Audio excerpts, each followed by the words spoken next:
Պարոն վարչապետ, որպես հարցի շարունակություն, արդյոք Մարգարայի կամուրջի բացումը կարող է համընկնել JDBS-ի այցի հետ, եւ կխնդրեմ մեկնաբանել ինչ է նշանակում սահմանը երրորդ երկրների անձանց համար բացելը, ովքեր են լինելու այդտեղով գնացող եկողները, բիզնեսի ներկայացուցիչներ, զբոսաշրջիկներ,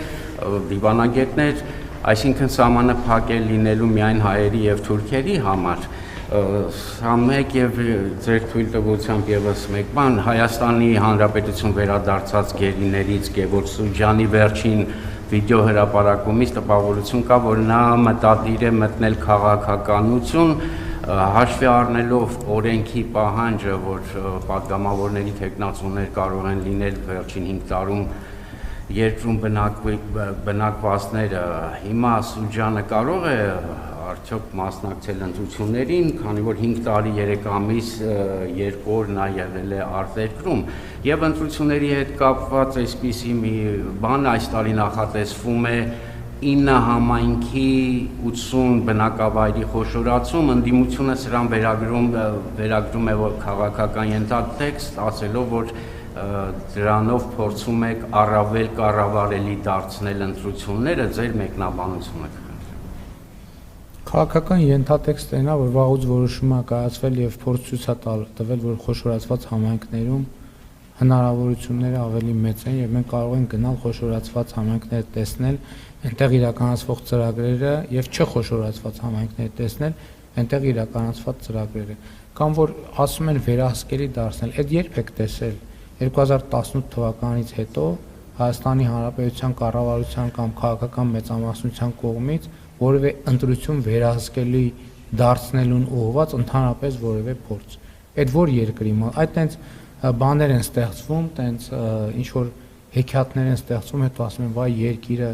ոնց հասցրիկ այս վիճակի։ Ես կարծում եմ իմիջիալից ես իմ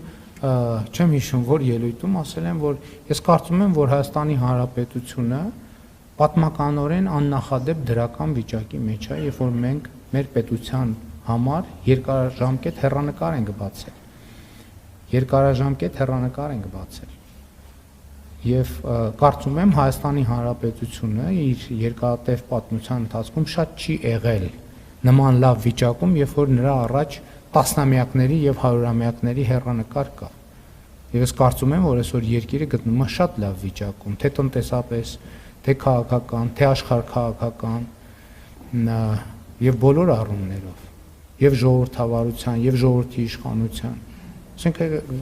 Այսինքն այս ձեզ արդեն սովորական է դառել, որ sense լրագրողները կարող են գալ,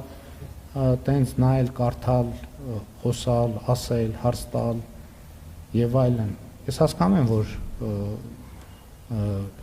մենք բոլորս մոռացել ենք, թե ինչպիսին էր իրադրությունը որոշ ժամանակ առաջ, բայց ես դա ձեր երեսով չեմ էլ տալիս Քավլիցի, ուղղակի ձեր ուշադրությունն եմ հրավիրում այդ փաստի վրա։ Հայաստանի Հանրապետությունը որպես շարունակություն ժողովրդավարական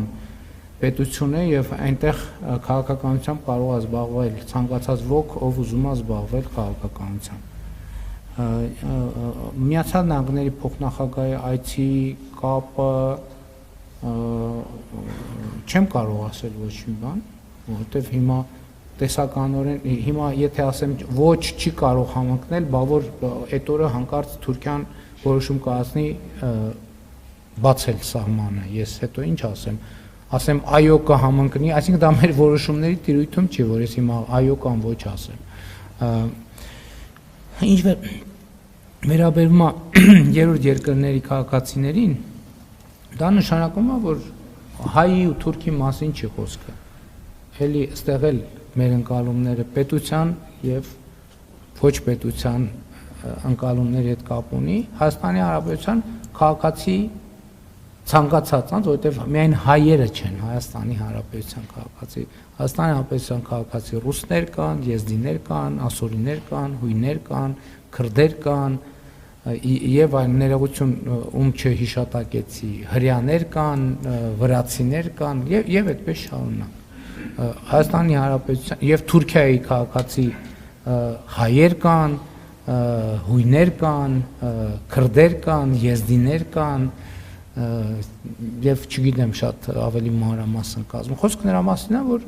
երրորդ երկրի քաղաքացի, ով որ ասենք օրինակ չգիտեմ, Իսպանիայի, Ռուսաստանի, Վրաստանի, Միացյալ Նահանգների քաղաքացիա կարող անցնել, իսկ Հայաստանի եւ Թուրքիայի քաղաքացիները առայժմ ոչ, բացի այն դեպքերից, երբ ունեն դիվանագիտական ազնագիր։ Մնացած մանրամասներն էլ ընթացած երևի կերել են։ Եվ մեր վերջին հարցը